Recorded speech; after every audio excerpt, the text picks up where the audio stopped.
All right, so good morning, everyone. We're really delighted to do our third episode of this Fresh Air with the Lung Path guys. I'm Sanjay Mukhopadhyay. I'm a lung pathologist in Cleveland, and my colleague, superstar Matt Cicchini, is Thanks. from Canada. He's actually a Mayo Clinic trained pulmonary pathologist, a very accomplished, very at a very young age actually. Matt has now a New England Journal of Medicine paper, so very accomplished lung pathologist. Great to work with. So I'm very happy about that, and I'm really delighted to have Neha Khaitan with us today. She's one of our first year residents and has bravely volunteered to put herself in this. So we are going to um, discuss these cases with Neha. We're just going to talk about those, you know, try to approach it for a first year resident, give some insight. But Neha, just to warn you, so we've done two episodes already, and one was on normal thymus and the other one was on thymoma. So we've gone a little bit into this already. So now our Yeah. third one is going to be on thymic carcinoma. But before I start, Matt, anything that you want to say in terms of introduction to this?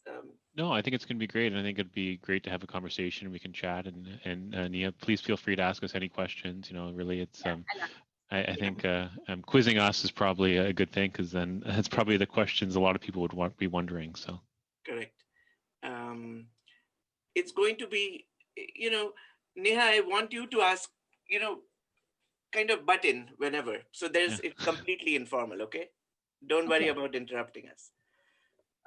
What I'm going to start with is basically the mediastinum and what it is. You know, when we're talking about hmm mediastinal pathology, so what it is there's the space between the two lungs, like the part of the chest that's in the center, that's the mediastinum.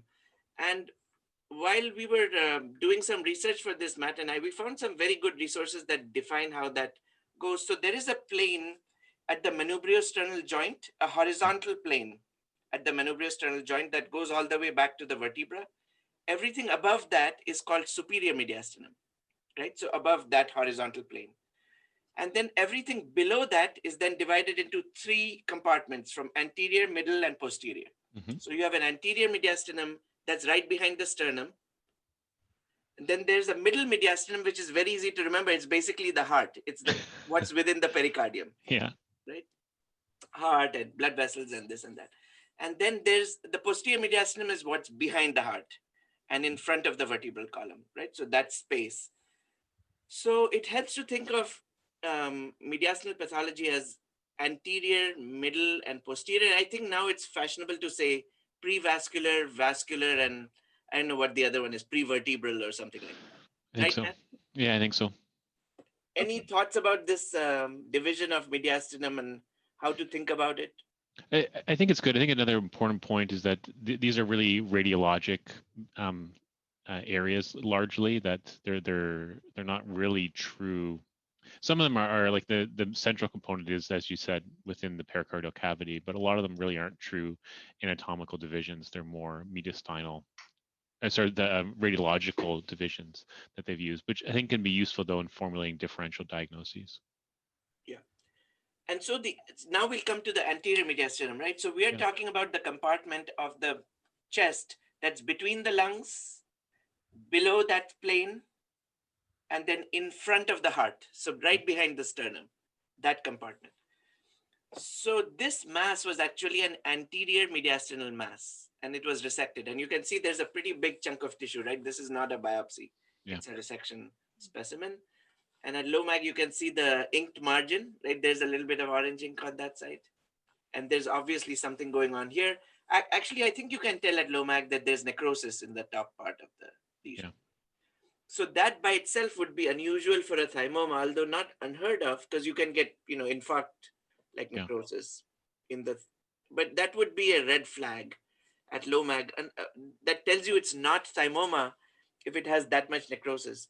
Yeah. The other thing that tells you it's not thymoma is that it's not, it doesn't have fibrous septa going through the lesion, which is quite typical of thymomas, as Matt and I have discussed hmm before. Anything else, Matt, at low mag, at this magnification, is there anything else that you would like to point out? No, I think that's good. I guess I always look at the low mag, but there's other tissue here as well to kind of see what I'm working with. But Correct. Yeah. at this lower mag, I'm not seeing any other definite Me tissue neither. I there. don't even see normal thymic tissue. There's something here Yeah, at the edge which I don't know yet. yeah, Definitely no lung here. yeah. That would be one important thing to look at. So it's just mass and the little fibrous capsule of the mass, and no internal fibrous septa. So let's go in a little bit. Let's go to that necrosis first. So yeah, definitely this is all just necrotic tissue and Yeah. is somewhat against thymoma. Then you come into the cellular part of the lesion. Let's go to this part. Oh wow. I'm going to leave it here for a second. So I think it's pretty clear cut here that this is a gland forming, at least partly gland forming lesion. Yeah. There's a thing making glands here. There's a gland there. There's another gland here with a lumen there. Maybe even some mucin. So let's go to higher mag. Yeah, there's some mucin within the lumen. Some mucin here, some there. So that would also be an unusual thing. Although type A thymomas can make little glands, Yeah. a clearly overtly epithelial tumor that looks like an adenocarcinoma in any other organ would be adenocarcinoma also in the thymus. Yeah. Right. So one thing I think, Neha, to worth remembering is that this is a good kind of mental trick that Chuck Sturgis taught me, one of my colleagues who's now at Mayo. He said, the thing to remember is any lung malignancy that you can get in the lung, you can also get in the thymus. Yeah. Okay. Any lung malignancy. So although it's way more common to get carcinomas in the lung than in the thymus, you can get the whole spectrum. So you can get adenocarcinomas, squamous cell, small cell, large cell neuroendocrine, carcinoid tumors of both kinds. So the entire list, you can just take it over to the thymus and it still is valid, except that it's much more rare. So, going back to last time's discussion, if you look at a tumor and you immediately go, this is adenocarcinoma, then that's a thymic carcinoma. It's not a thymoma. Thymomas look much more, for want of a better term, thymic. They look thymic. Sure. They have lots of lymphocytes. They're lobulated. Yeah. You look at it and you think, is this thymic or not? But here, there's no question. Here, actually, the question is, and that's really the main issue in thymic carcinomas. The question is it thymic or is it from somewhere else? Yeah. I was about to ask this. Like, can it be like not thymus and something else? Yes. So, Matt, how do you approach that issue of is it thymic Yeah. or not thymic? It can be challenging. A lot of it you really have to get from the imaging and the clinical, right? There are some markers, but they're not completely specific, and there's nothing that really truly says that this is thymic or not. And so, you're really relying quite strongly on the imaging and where this is. Is it a pure mediastinal mass? Is there also a lung mass? In the case where the patient has a lung mass that's extending into the mediastinum, then you're right. Yeah, it's probably just a lung cancer that's gone to the mediastinum, but these can be challenging. Yeah, I agree. And so, Neha, it just happens that because most of the time you're not completely sure of all that information at the time of diagnosis, especially in a biopsy, you seldom ever call it thymic carcinoma in real life. Yeah. These end up being called adenocarcinoma, squamous cell carcinoma, poorly differentiated carcinoma. And then you leave the rest to the clinician because they have all the rest of the information, right? Whether there's a history of something else, whether the mass is purely anterior mediastinal with no lung, everything that Matt said is all clinical. It's not pathologic. Now, having said that, there are some markers that people use, of which I'll tell you the common ones are CD5, CD117, and then PAX8. I think those are the three common things that people use, with the understanding that CD5, CD117, and PAX8, all three are positive in some proportion of thymic carcinomas, but very uncommon in lung carcinomas. So that's the idea. You have markers that generally are positive in thymic carcinomas, but not in lung. The problem with using that thing in an individual case is that there are some lung carcinomas that will stain with those. So it's not 100%, So no matter what the percentage is, let's say it's 60% and 5%, you never know if you're dealing with one of those 5% in an individual case. So that's why it gets very tricky. And at the end of the day, even if you have all three markers of thymic origin positive, but if the mass is in the lung and not in the anterior mediastinum, you're stuck, right? It's a lung cancer. Yeah. So the gold standard at the end of the day is location. Yeah. Right, Matt? Did I misrepresent the? No, I agree completely. And the only other thing I'd add is an interesting point is some of these do have, I think, mutations in KIT or CD117. So I think there is some interest in looking at treating these with KIT inhibitors. And so Yes. Just with a little bit of a molecular peculiarity about these tumors, right? And that could open up avenues for treatment. That's right. I did have a question for you, Sanjay. Do you do molecular testing on these in your practice? Like if I guess if you think it could be a lung, you'd probably do the lung biomarkers. But Yes. if it's a known thymic carcinoma, you don't. Then I wouldn't. Yeah, no. So I would. So let's say I had a mediastinal mass that came down as a mediastinal mass. I looked at the imaging. It is a mediastinal mass. There's nothing in the lung. Yeah. I just presume that it is mediastinal or thymic, and I don't do the molecular markers. Okay. And I would be completely open to doing them. Especially if on clinician demand. I think it's reasonable, but I wouldn't do reflex testing here in this situation. I agree with you completely. Yeah, and these things are. What's that, Neha? I have a question. Yeah. If we don't see normal thymic tissue around it and nothing, how do we prove that it is thymus? There's nothing we can do to prove that it's thymus. No, I see your just point. a mass Let's lying see. in the mediastinum. There's nothing you can do. Sometimes you will see normal thymus around it. Let's see if we can find some. Like here, for example, that little thing is actually thymic tissue. I'm going to leave it here for a second. Cool. Yeah. So Neha, this is nice because you missed that last time's discussion. You see this little cord? Yeah. Cord of cells? Yes. Those cells are thymic epithelial cells. This is atrophic thymus that's gone down to the, last residual bits of thymus. So that cord is thymic epithelium. And of course, you can see the lymphocytes mixed in, right? Yeah. So this mix of epithelium and lymphocytes is very characteristic of thymus. So in this particular case, you do know that you are in the thymus, but your point is well taken. You'll have many instances where you cannot tell where you are. So you just have to leave it like that. You cannot prove it. If you had little bits of tissue like that and you were curious as to where you are, you could do a TDT and do a pankeratin. But without that kind of tissue, I don't think there's any way to know for sure. And then we go back to our immunohistochemical discussion that we just had, which is not 100%. Matt, anything to add to that? No, I agree completely. There's these can be really challenging cases, and often you're left with kind of being a little bit descriptive in your final diagnosis, I find. Yeah, so Neha, coming back to the how to approach it from a pathology point of view, it's reasonable to just call this adenocarcinoma and leave it like that. And then, the clinician says, well, they're calling it adenocarcinoma. This thing only has a big mediastinal mass. We think it's thymic carcinoma. So that final label comes from the clinician of thymic carcinoma. The other thing I just wanted to point out is that so thymic carcinoma can have many histologic forms, the most common actually being squamous cell carcinoma. So most commonly, thymic carcinoma has a squamous morphology, but it can really run the gamut throughout different carcinomas. And you can also have neuroendocrine tumors within the thymus, and they're largely use the same rules as what we use in the lung in terms of the distinction between the different types of neuroendocrine tumors. Yes. And in terms of behavior and treatment, these things are very aggressive like any other carcinoma anywhere. So if you compare them to thymoma, which is relatively indolent behavior, there are recurrences in some and rare metastases. Thymic carcinoma actually has very aggressive course, lots of recurrence, metastasis, what you would expect from a carcinoma, right? You expect carcinomas to behave badly.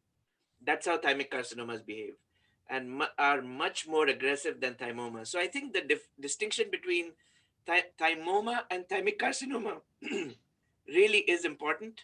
Yeah. Not and way more important than the distinction between the thymomas, which is much more murky.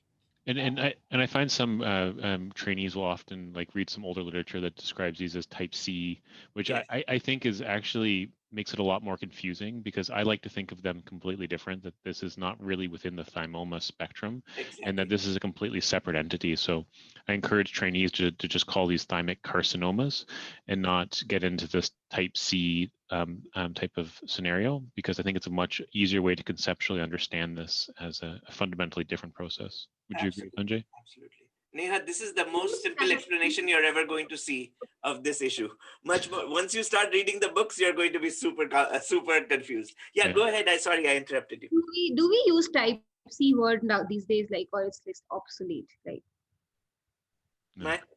I don't use it in my practice, but I still I had a resident working with me the other day, and they were bringing this up. So I think it's still out there, but I don't use it in my practice. Yeah, we don't use it here either. Yeah. I'm not aware of anyone actually who, in this day and age, uses it. But the moment you start reading the books, you'll see all this old nomenclature. It's very, very confusing once you open a book of any kind of thymic nomenclature. Yeah. All right, Matt, should we move on to the next one? Yeah, let's do it. Okay, Neha, any more questions before we move? No, I don't. Okay, I'll show you another. Now let's move to a completely different thing. Different kind of lesion.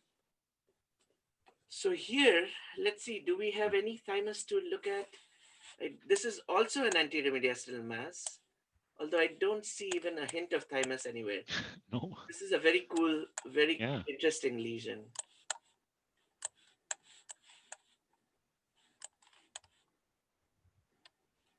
So what we have here is cartilage, right? Yeah. Cartilage. And immediately, at least in my mind, there's a couple of things that pop up. When I see cartilage in the mediastinum, I'm thinking, is this a teratoma or a bronchogenic cyst? Because bronchogenic cysts are basically have the same architecture as normal bronchial wall. They're just cystic. So they also have cartilage in their walls. And in fact, if you look at it, the epithelium, there's some bronchial epithelium here too.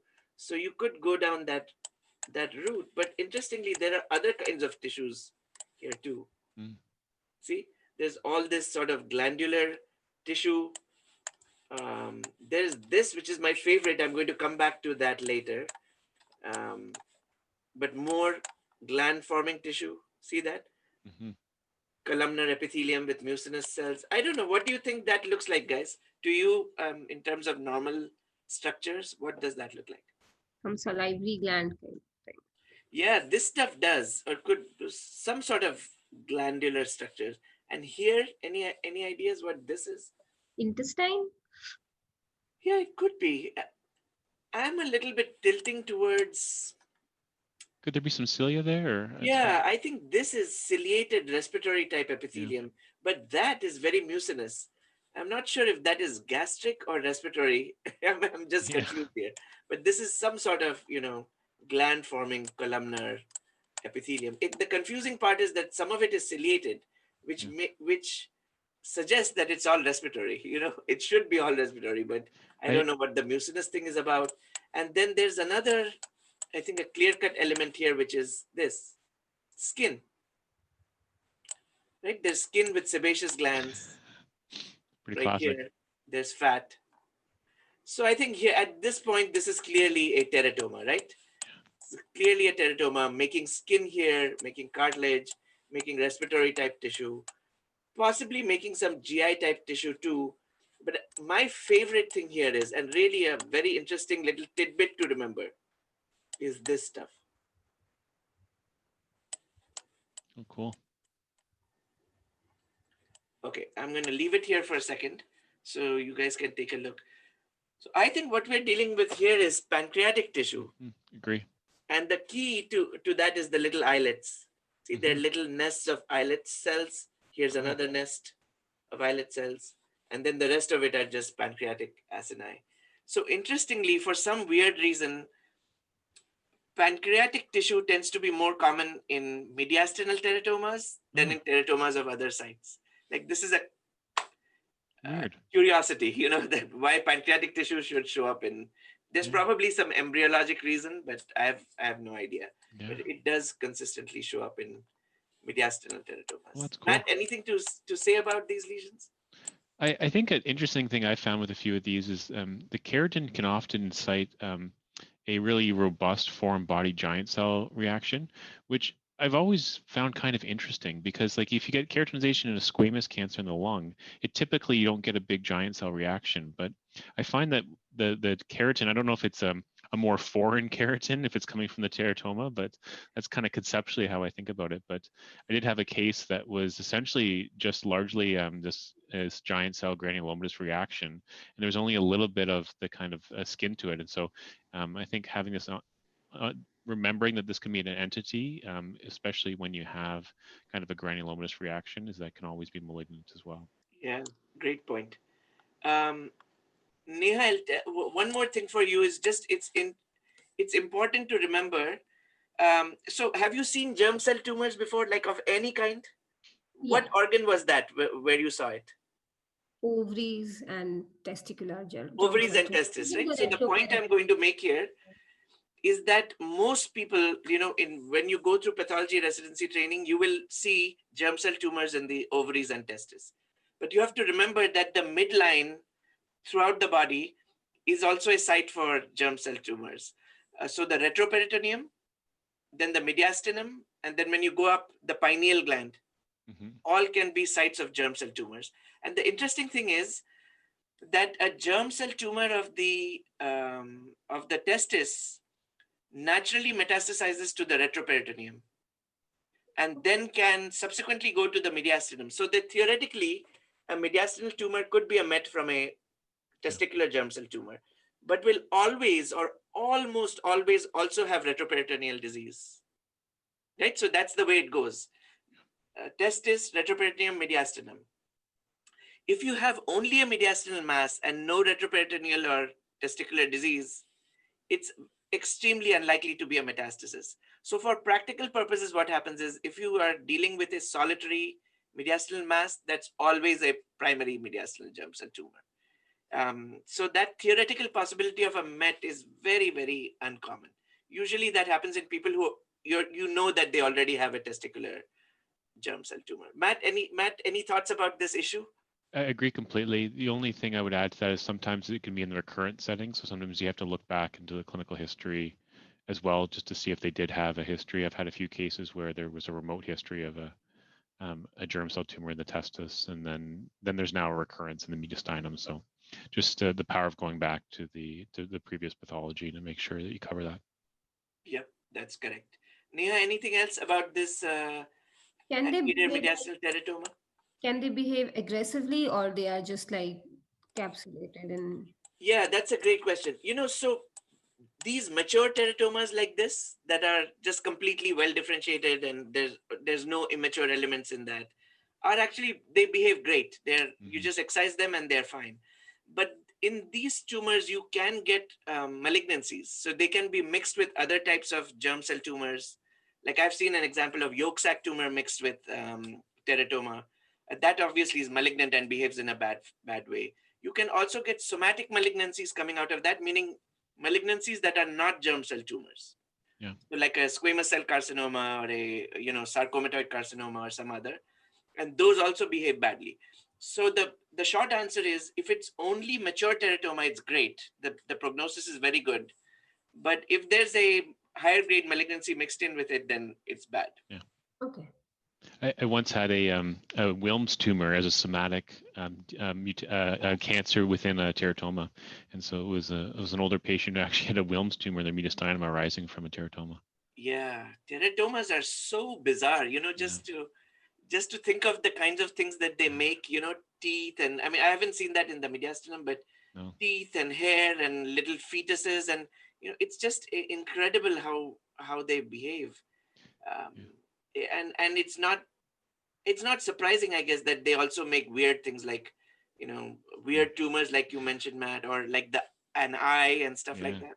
It's just an incredible type of basic science thing that's going on here. Yeah, I agree. I will also mention before closing out the germ cell tumor thing that germ cell tumors almost invariably happen in young people in the mediastinum. So they'll be in the 20s, 30s. That's a very big clue that you're dealing with a germ cell tumor in addition to morphology like this. So remember, very young person, an anterior mediastinal tumor, germ cell tumor is a good thought along with lymphoma. For thymomas and thymic carcinomas, you're getting to the older age groups generally, 40s, 50s, 60s, 70s. So that's one thing in terms of demographics. Matt, any thoughts about that? I just had one more pearl that I kind of wanted to highlight is that to remember to think about these, especially in young people. Once had a case of a really crushed biopsy that everyone was thinking lymphoma because there was a number of lymphocytes around it, but the stains weren't really working out. The keratin was negative, but when we did an OCT and a SAL, it actually lit up all the cells. So it was actually a seminoma, and all the lymphocytes around it were actually just associated with that, right? But it was a really crushed thing, and that everyone thought it was lymphoma, just a crushed lymphoma, and because it was keratin negative. So just remember to keep that on your differential, especially in a younger person. That can always be there, and it can be potentially missed.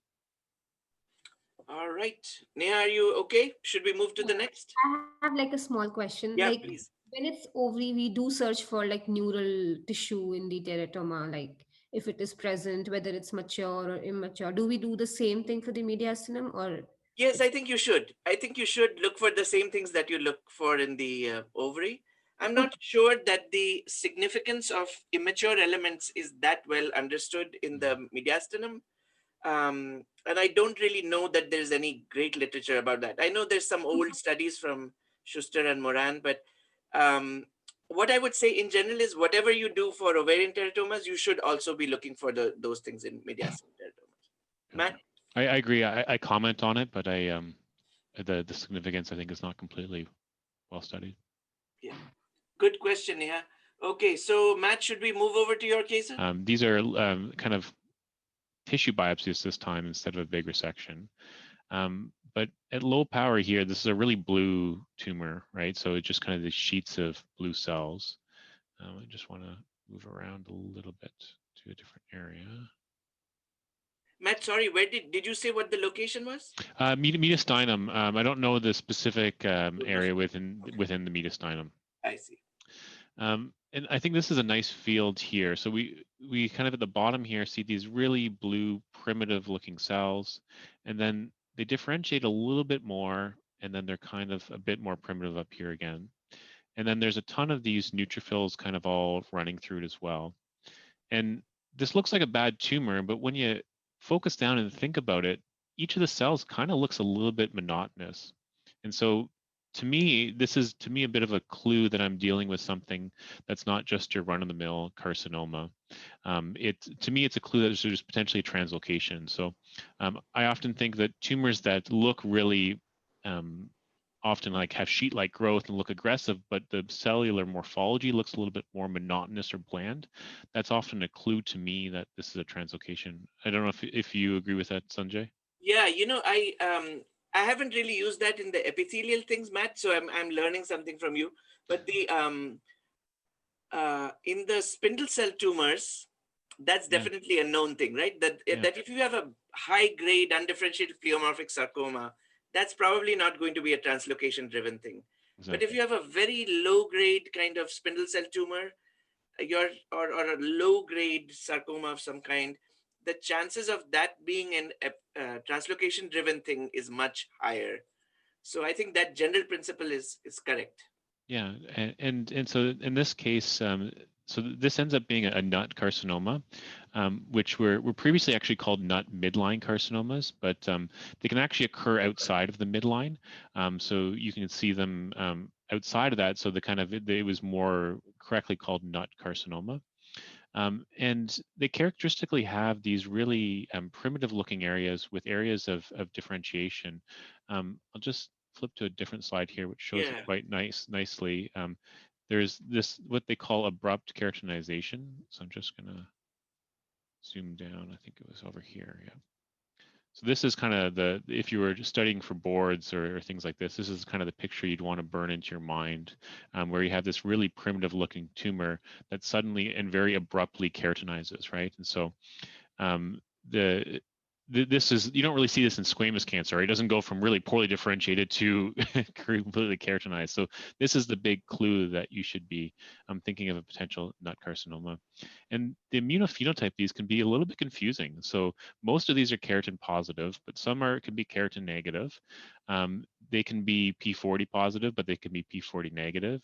They can also express TTF1. In some cases, actually express both P40 and TTF1. And so that's another potential pickup is if you have this kind of weird looking tumor that expresses both P40 and TTF1, you might want to think about this. But these are fairly rare and specialized tumors. And you can actually stain for the nut protein here. And so this here is what the stain looks like. You kind of get this what they call like a speckled pattern, the speckled nuclear pattern in the nucleus. And so this is a positive case. The most other tumors are negative for nuts. I think some of the spermatocytic tumors can be positive for it. And I think that's, you can actually use that as a positive control, some of the normal testis.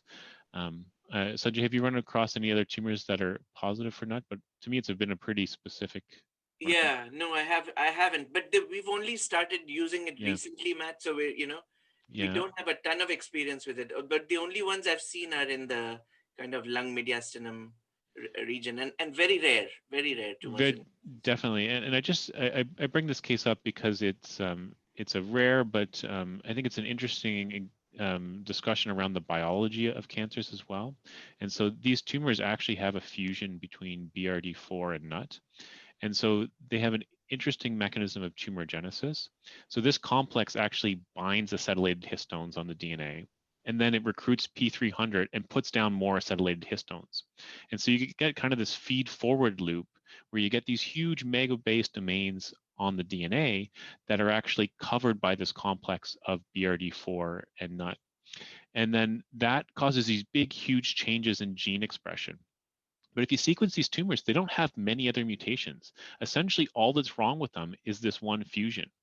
And maybe that's why they look a little bit bland. And conceptually, this is how I think about this abrupt keratinization as well, because these changes are kind of tenuous. They're kind of epigenetic changes, right? Where you have just the layering of the genome with this complex, right? These aren't hard mutations or things like that. And so if you knock it off, it actually turns and abruptly keratinizes like this. And that's how I conceptually think about it. And there have been developing inhibitors that will actually disrupt this complex and cause them to differentiate and die. And there's been some success with that. And so I think it's a really interesting area of research and potentially could open up some treatment avenues for these patients, which would probably make the identification of these more important. Because I think a lot of these are likely called poorly differentiated squamous cell carcinomas, which in the absence of a current therapy is probably not a bad thing, but once they develop more targeted and effective therapies, I think it would be important to recognize these entities. Yeah, I think from my point of view, Matt, I wonder about when to test for NUT.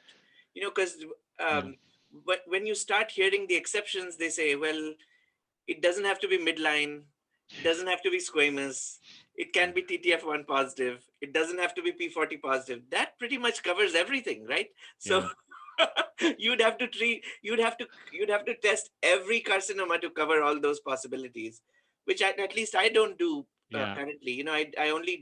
I'm testing the poorly diff types, but I wonder if we should expand the spectrum, and in the absence of a proven therapy, how practical is it? So what do you do, Matt? Like, when do you test your cases?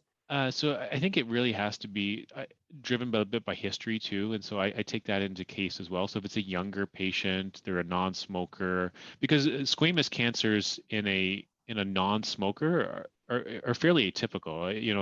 They're uncommon to get a squamous cancer in a non-smoker, and so I kind of look for those kind of soft clues that something is, you get those like spidey senses, right? That there's something is not right, and there's probably more to this than just a simple, poorly differentiated squamous cell carcinoma, And so I always try and pay attention to that. You have that in the back of your head that there's just not something right about this case, and that's kind of how I go about it. And But you're absolutely right. These are rare, and you could test every poorly differentiated squame, and you probably have a pretty low yield in doing it. But thankfully, it's an IHC-based test, so it's not, you don't have to sequence them, you don't have to do FISH, so it's not the most onerous process to screen for it. But your pickup yield is going to be fairly low. Yeah, this is a great case to know about, Neha, because it's hot. It's been a hot topic for many years, and this is the kind of thing you will get tested for in Yeah. the RISE exam, boards, on attendings will pimp you about this stuff. It's just like something to keep in your mind Yeah. and remember about. So thank you, Matt, for showing us Yeah. this. So let's jump to another challenging mediastinal lesion. So this, I think they got from some kind of transbronchial biopsy, I think, that they got into it. So there's a bit of cartilage here. Oh, sorry, it's just, let me refresh the page here. There we go. And so here's the tumor here. So it's another really poorly differentiated tumor. We really just have these sheets of cells. And what I first noticed about this more intermediate power magnification is that the cells are kind of discohesive, right? They're not really forming tight sheets or glands or anything like that. They're kind of just spreading everywhere. So that makes me think of a few things. Like, I think of, this doesn't look like lymphoma, but whenever I think of discohesive cells, I always run through my mind hematolymphoid neoplasms. The other thing I always think of in these cases is melanoma. Melanoma can be really discohesive, and so a important teaching point is always think of melanoma, and everything is going to look like anything. It's the great mimicker. So I very liberally use pan-keratins and S100s to make sure I'm not dealing with a melanoma. But this would be negative for all those stains. And then when you go down a little bit higher, I think you can start to appreciate that some of these cells have this eccentrically located nuclei and this little bit of eosinophilic inclusions in the cytoplasm that's kind of pushing off the nuclei to the side that almost give them like a rhabdoid type of look to it as well. Anything else you wanted to highlight, Sanjay, about this? Or No, about I think you're absolutely right, Matt. I mean, I don't think it's wrong to even think about lymphoma. Yeah. Here, although it's not classic lymphoma morphology, but anaplastic large cell lymphoma, Definitely. some other even a poorly differentiated plasmacytic plasma cell neoplasm wouldn't be a horrible thought. Yeah. Poorly diff carcinoma, yeah, just, and melanoma is a great thought. It even looks like there's some pigment there. Yeah. But I think this would be the kind of case where you start off broad, Yeah. and you may never get an answer because it's going to be tough to Yeah, get it to stain with anything. That's a good point. Maybe an interesting segue here is actually like, so what are your broad panels that you start off with, Sanjay? Like, if you get something that looks really poorly differentiated like this, what immunostains do you first start at? Yeah. So Neha, this is a great question, because that's kind of, you'll see this a lot, not just in the mediastinum, but anywhere, lung, GI, anywhere, skin. When you get a poorly differentiated malignant tumor, how to approach it. So I think, and I'm trying to think, put my thought process down. What I use right off the bat is try to use both the clinical and the morphologic features as a starting point. So I don't throw a tumor of unknown whatever panel on everything. I don't have any such thing. There's no such, magic marker panel. So I'm thinking, is this a 2-year-old with a tumor like looks like this, or is this a 75-year-old with a tumor like that looks like this? Is this tumor in the skin, or is it in the mediastinum, or is it in the lung parenchyma? Very different approach. So depending on that, I will approach things differently, right? So if it were a kid, I would do different. So now, knowing that this is a adult, it's an adult, right? Yeah, it's I think 50s to 60s, Yeah. So heavy adult smoking. and mediastinal mass. Yeah. So, being that in the thorax, epithelial things are common, I would do what Matt said. So start off with a bunch of pan-keratins. I would start with at least two. I use A1, keratin A1, A3, and CAM 5.2. So two broad spectrum keratins. One of the biggest mistakes people make is they immediately go to the more specific keratins without doing something broad. So you'll see a CK7, 20, high molecular weight, and just like a panoply of things which you didn't need to go down that rabbit hole before establishing its carcinoma. So I would do two broad spectrum keratins.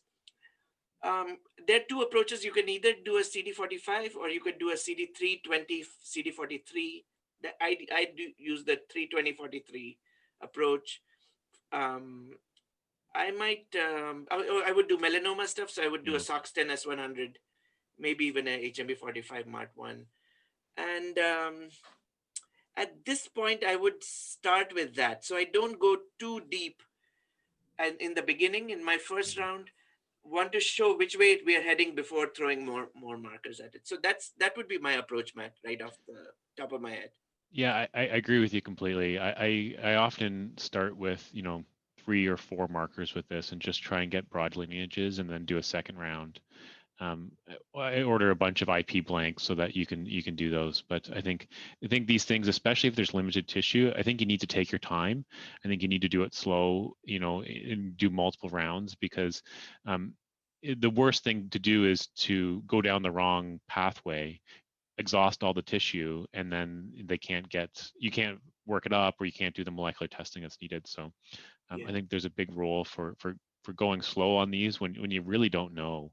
And it could really, it's kind of wide open, especially that we need molecular testing for so many things now, right? Is that the last thing you want to do is do a bunch of irrelevant stains and the patient not get molecular testing, right? Mm-hmm. And so these cases can be actually really challenging. This is actually a SMARCA4 deficient tumor, which we'll talk a little bit about, but these can actually be negative for almost everything. So I think this case was negative for all the keratins we threw at it. It was negative for S100. It was negative for SOX10. I think there's a little bit of focal CD34 staining, but it was negative for other vascular markers. And so it can be really challenging to nail down what the lineages of these are. And, and I think that probably a lot of these just get called poorly differentiated malignant neoplasm or some words around there. But there's been a recent advance in understanding these tumors, and they've realized that there's a loss of a gene called SMARCA4, and it's really confusing. So SMARCA4 is one of those things that has a different name for the gene and protein. So the gene is SMARCA4, the protein is BRG1. So just to make it more confusing for everyone who's writing boards, that you got to remember two things. Why couldn't they just both be called the same thing, right? That would have been way easier, right? Oh, and Matt, can I interrupt? Yeah, of course, please. So you want to make it more complicated and introduce the INI1 here? Oh yeah, sure. Yeah. So in the same family, there's another one of these SMARC proteins. INI1 is SMARC B1, I think, right? Is that right, Sanjay? Yeah, SMARC B something. Yeah. Yeah, and so it is INI1. So I think we all know about INI1 lost in a bunch of tumors. Extrarenal rhabdoid tumor, epithelioid sarcoma, and so they're actually in the same family of proteins. And actually what they do is they're part of this higher order chromatin packing. And so they involve in, because you think your DNA is this long string, right? But then it gets all packed together in the nucleus, and how the chromosomes pack up against each other is very different, and that imparts a lot of regulation. The way I think of it is so I just moved from Minnesota back to Canada, and I had this giant U-Haul truck, and I packed all my stuff into it, right? And so these chromatin remodelings are like the things that pack all the boxes in the right way, right? And so if they're working, they pack everything in a nice, efficient way, and you get your U-Haul truck nicely filled up, and you can drive effectively and efficiently from Minnesota back to Canada. But if they get disrupted, the packing gets all messed up. And instead of being able to pack it all in nice one thing, you have boxes flying everywhere. You're driving around, boxes are flying out, and that's what happens. And I think this in proper packing is actually what causes these big gene expression, because you're not just affecting one area, you can be affecting the whole genome, right? And so, and it's interesting that a lot of these have these really characteristic findings, right? Like INI1 deficient tumors often can look quite rhabdoid as well, right? So for some reason, disrupting this family of proteins gives this kind of characteristic type of look to it. And there's been a bunch of debate in the literature about the histogenesis of these tumors, whether these are thoracic sarcomas or whether these are carcinomas. And there was a really great paper that I really like from Dr. Reckman's group in Memorial Sloan Kettering that looked at these and actually showed that these are actually smoking-related carcinomas that are really just gone bad. So they deeply sequenced a bunch of these, and they showed similar genomic patterns that you see in other smoking-related cancers. And in fact, you often see these in younger patients, but that have a shockingly high smoking history. So the people that have more than 100 pack years of smoking history, you often see these tumors. And so the idea is that these are probably like high grade late events potentially, or they can potentially happen earlier as well. And you can see them associated with carcinomas as well. And unfortunately, these tend to rapidly progress. And these can also be challenging too, because they have this unique thing where sometimes they present with disease both above and below the diaphragm. And in some cases, the disease below the diaphragm can be even more prominent. And so it can be this big clinical question of, is this a primary abdominal tumor, or is this a tumor within the thoracic cavity? And so they can be really challenging to sort out. But interesting, so these SMARC proteins, it actually imparts some therapeutic ways that they could target it. They're looking at things like EZH2 inhibitors to kind of take advantage of this, these genetic changes in the tumors as a way to target it. So there is some hope for these potentially really aggressive tumors, and by recognizing them, we can really help with that. And so to diagnose them, the easiest way to do it is this BRG1 stain, which I think is actually one of the nicer stains to look at. So it's very similar to INI1. So you have your normal lymphocyte controls that are positive, and you'll see here in the background, here's all the tumor cells that are all negative here, and so they have loss of SMARCA4 or BRG1, which is the protein product. So very similar to your INI1 type of story. But I don't know, but Sanjay, I haven't seen many INI1 lost tumors in the thoracic space. Yeah, me neither. The ones I've seen are like, the malignant extrarenal rhabdoid tumor, classic things like that, but also very rare. Yeah. But the SMARCA4 is becoming more and more. I think that's going to be more common than the nut at the end of the day. I agree. Things show up, just like you said. We again, a colleague of mine, Jesse McKenney, we're working on this paper about adrenal lesions on this, which are presumably mets from the lung. Yeah. But you're absolutely right about the abdominal disease and chest disease, and not being able to tell where it's coming from, and then not being able to tell whether it's a carcinoma or sarcoma. That's another problem. But I think for Neha, I'd like to say one more thing is, if you get a poorly differentiated malignant neoplasm, that you're going to sign out as a poorly differentiated malignant neoplasm because you couldn't figure out what it is. I think at this point, you have to do a SMARCA4 if you have the marker in-house. Yeah. You should do that because now this is becoming such a thing, it's popping up in so many places. And especially if the tumor has even a hint of rhabdoid morphology, I think it becomes incumbent to do this. I think the challenge in many places is many people don't have the marker. Yeah. So they have to send out, to a place that does the SMARCA4. So if you know the protein, the treatment changes, like. So there's currently some clinical trials of EZH2 inhibitors that people are looking at, but it would be in the clinical trial setting. And unfortunately, these patients tend to really rapidly progress. The survival curves are typically in months for these patients, so they can be really, really aggressive disease, unfortunately. So there's a big clinical need to find better treatment for these patients. And unfortunately, they tend to be younger patients as well. I don't know if you've seen that in your practice. Yeah, me too. Yep, younger patients, smokers. It's exactly right. And one of the things that Natasha used to present was these things can grow exponentially rapidly. So you can have a small nodule, and then like a week later, this thing is a whole mass that's taken over the entire mediastinum. Yeah, it can grow very fast. Although I've heard of one case that at least the putative diagnosis was SMARCA4 deficient tumor, but that after several years, which makes me wonder, is that spectrum going to expand as we know more? That we'll find out that it's not necessarily rapidly fatal. That there's some longer term survivors too. Yeah, it's in medicine you can never say always and you can never say never, right? So there's always exceptions to every rule, and so I think as we explore more, I think we'll learn a lot more about these cases.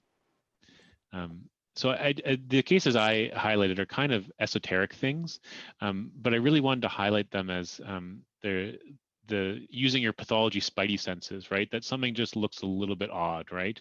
And that you should think of these rare beasts when something just seems a little bit odd, right? And to go with that kind of intuition, that and not just sign it out as something potentially generic when you could be a little bit more specific.